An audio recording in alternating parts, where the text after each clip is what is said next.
old Dearborn corn picker behind a 5280N. You got your gathering chains here, turned by this shaft work back here, double spur gears, open gears, turning your corn picker rolls, belt driven, off PTO, chain shaft going over there to drive your husking bed,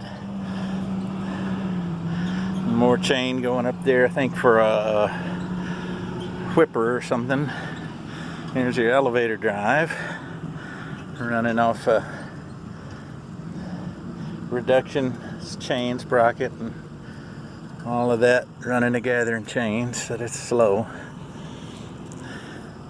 Pick your corn, stalks through stalk rollers. This spiral bar spins to help keep any stalks and stuff from bunching up. Throw them back in here. Corn rides up the elevator right there into the husking bed. Shucks come out the back from under the husking bed on that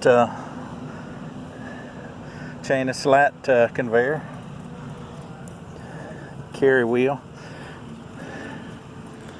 And corn comes down through the husking bed, gets husked. These augers with the rubber fingers, I guess, spin kind of help keep the corn moving as it comes down through the husking rollers. Then out this slide chute on the end, right down up the elevator and into your wagon. A nice old 8N here they got to pull it. And let's get a walk around again here right quick. Dearborn-Woods Brothers.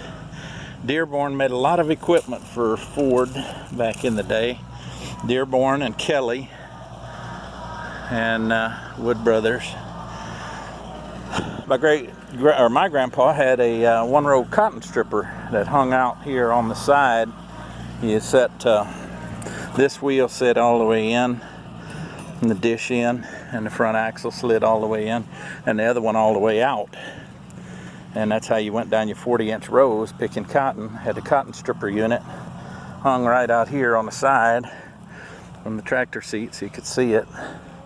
And then the basket was overhead, and on the back was the blower conveyor and all of that good stuff. I'm going to step back, do a quick little walk around. It's Sunday at the Winimac Power show, and everybody's pretty well packing it in. Of course, it's in the 90s. It feels like well into the hundreds. With the humidity, look like it's going to start storming just about any time. And so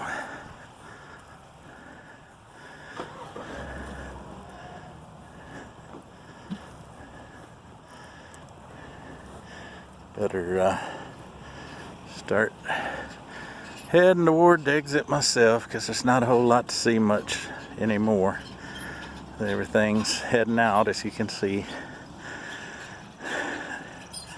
These are all the tractors that's left.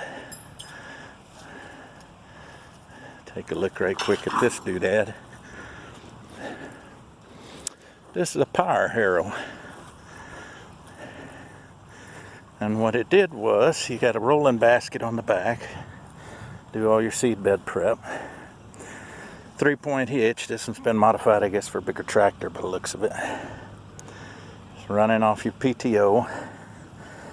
You got a rubber shock coupling there to take some of the vibration out of it.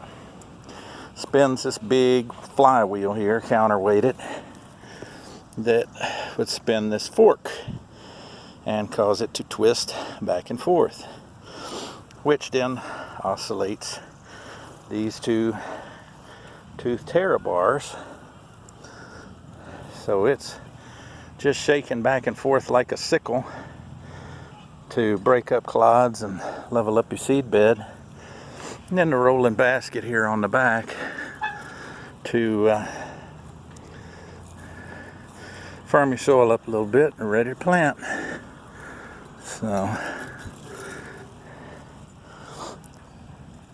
and the little bearing caps say Vicon on it, so I'm guessing this thing was built by Vicon or back in the day. Keep her greased up, and these will just seesaw back and forth like that. Move them bars back and forth. So, but this thing shook you up pretty good by the end of the day.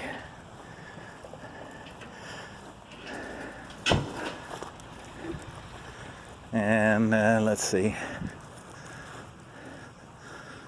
Alice Chalmers WD-45 here with a 3-point sickle, well, not our eagle hitch sickle or whatever they called it. No, that one's bolted under there. I take it back. But some deers and IHs still sitting here. 520 wide front. That's interesting. It's kind of neat.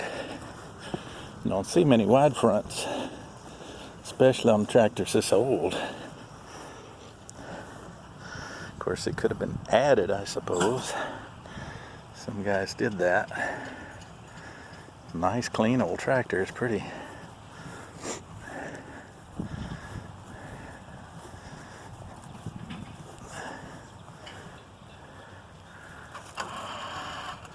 Electric start. You added a toolbox on it. More Alice's.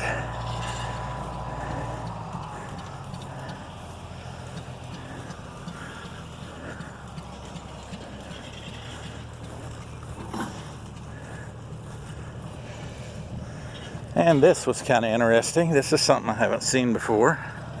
Not the John Deere B. Got one of them in the barn, electric start. I've never seen a Alice G with a one-arm loader on it that somebody obviously built. You got a turnbuckle there to set the actual cutting depth because it's a trip release, and a single acting cylinder that actually lifts the boom. So, and looking at that mount, it's fairly modern construction. So anyway, that feller coming back with the Rumely oil pull there model.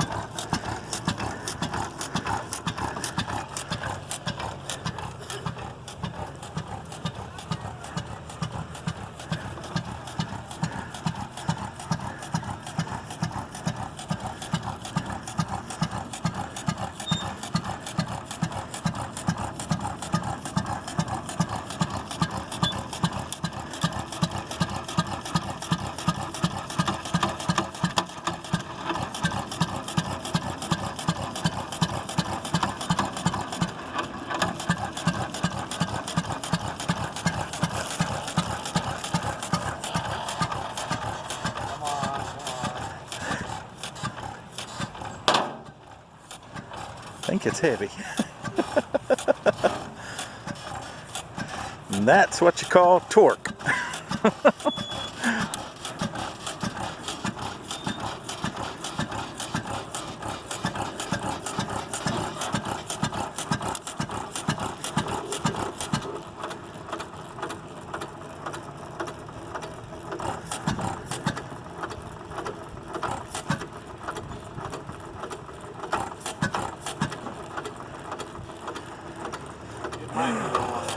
Even though some spit out. Yeah.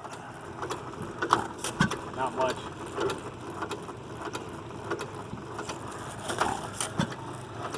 I'm not going to add any now. Yeah. It can cool down.